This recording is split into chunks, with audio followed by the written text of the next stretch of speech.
Hi friends, నేను మీ smiley స్వర్ణ. ఎలా ఉన్నారు? నేను బాగున్నానండి. ఇవాళ నేను మీకు ఒక మంచి ఐటెం తో ముందుకు వచ్చాను. అదేం లేదండి, వాక్కాయ్ అనేది మీకు ఐడియా ఉందా? ఇది చాలా రేర్, తక్కువ దొరకడం. సో ఇదిగోండి, వాక్కాయ్ అంటే ఇగో ఇలా ఉంటుందండి. వాక్కాయలు ఇగో ఇలా ఉంటుంది. ఇదిగోండి, చూసారా? ఇలా ఉంటుంది వాక్కాయ. సో దీంతో నేను పప్పు చేస్తాను. ఇందులో ఇది చాలా హెల్త్కి మంచిదండి. ఇందులో విటమిన్ సి ఉంటుంది, తర్వాత ఐరన్, ఫైబర్ కంటెంట్ చాలా ఎక్కువ ఉంటుంది ఇందులో. తర్వాత ఇమ్యూనిటీని కూడా హెల్త్కి ఇమ్యూనిటీ ఇస్తుందండి ఈ వాక్కాయ. తర్వాత ఇమ్యూనిటీ బూస్ట్ అన్నది ఈ వాక్కాయ ద్వారా వస్తుంది. సో తర్వాత డైజెషన్ గట్ హెల్త్కి చాలా మంచిదండి. తర్వాత ఇంకా షుగర్ లెవెల్స్ని కంట్రోల్ చేస్తుంది. హార్ట్ హెల్త్ కూడా చాలా బాగుంటుంది. హార్ట్ హెల్త్కి బాగా సపోర్ట్ చేస్తుంది. కొలెస్ట్రాల్ లెవెల్స్ని కూడా నార్మల్ ఉంచుతుందండి. తర్వాత నార్మల్గా ఉంటుంది. సో ఇవండి దీని హెల్త్ బెనిఫిట్స్. దీనివల్ల ఇది వాక్కాయ అంటారు. సో మీలో ఎంతమంది ఇది ట్రై చేశారో నాకు కామెంట్స్లో పెట్టండి. నేనైతే ఇప్పటి వరకు ఎవరు దీన్ని చేయలేదని అనుకుంటున్నాను. సో దీంతో పప్పు ఎలా చేస్తారో మీకు చూపిస్తాను ఫ్రెండ్స్.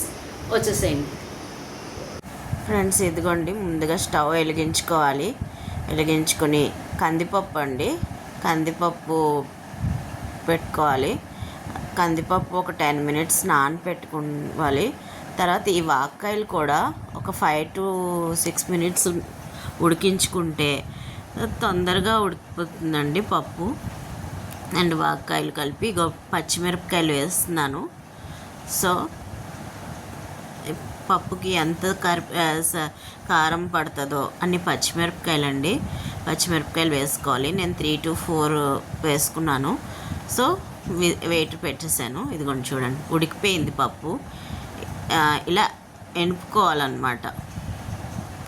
బాగా మెత్తగా ఉడికిపోయిందండి. కాకపోతే నేను గరిటెతోటి స్మాష్ చేసుకుంటున్నాను. ఇదిగోండి, చూడండి. ఇదిగోండి, ఆ వాక్కాయలో పులుపు ఎక్కువ ఉంటుందండి. అందుకు కొంచెం ఏంటంటే పులుపు తగిలితే పప్పు ఉడకదు కదా. అందుకు నేనేమో 5 నుండి 6 సీటీలు విజిల్స్ వచ్చాక నేను ఆపానండి స్టవ్. సో ఇదిగోండి, బాగా అయిపోయిందండి. పోపు పెట్టుకోవడమే దీనికి. చాలా సింపుల్ ప్రొసీజర్. ఇదిగోండి, స్టవ్ వెలిగించి మూకుడు పెట్టుకొని ఆయిల్ వేసుకుని ఇదిగోండి ఆవాలు వేస్తున్నాను. చూడండి ఫ్రెండ్స్, ఆవాలు వేగాక ఇదిగోండి కరివేపాకు వేస్తున్నాను. ఇదిగోండి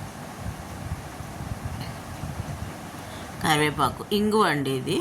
దీనికి ఇంగు వేసుకుంటే చాలా టేస్ట్ కూడా అండ్ ఫ్లేవర్ కూడా చాలా బాగుంటుంది. చూడండి, ఇంగు వేసుకున్నాను. చూసారా? ఏ పోపు వేగాక అప్పుడు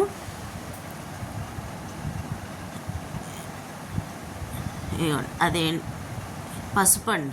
పసుపు వేసాను కొంచెం కలర్ కోసం అని. నేను పసుపు వేసాను. పసుపు యాంటీబయాటిక్ కదండి. సో నేను ఇంచుమించు అన్ని కూరల్లోని పప్పుల్లోని పసుపు వేస్తూ ఉంటాను. మీకు నచ్చితే వేసుకోండి, లేకపోతే స్కిప్ చేసినా పర్వాలేదు పసుపు. ఇదిగోండి, ఇది ఎనిపేసుకున్నాం కదా. ఈ వాక్కాయలు పప్పు కలిపి మెత్తగా అయిపోయిందండి. ఇదిగోండి, చూడండి, ఇలా దగ్గరగా అయిపోతుంది అన్నమాట. సో అయిపోయింది. అది ఇందులో పోపు దాంట్లోకి వేసేసుకోవడమే. వేసుకొని కొంచెం అది బాగా ఉడికిపోతుంది. ఉడికిపోయాక ఇదిగోండి, చూడండి, బాగా దగ్గరగా ఉడికిపోయాక సాల్ట్ యాడ్ చేసుకోవడమే. దీనికి సరిపడా సాల్ట్ వేసుకోవడమేనండి ఫ్రెండ్స్. ఇదిగోండి, సాల్ట్ వేసి బాగా ఉడికిపోతుంది కదండి. బాయిల్ అవుతూ ఉంటుంది కదా. అప్పుడు స్టవ్ ఆఫ్ చేసుకోవడమేనండి. దగ్గరగా అయిపోతుంది. ఇదిగోండి పప్పు చూడండి.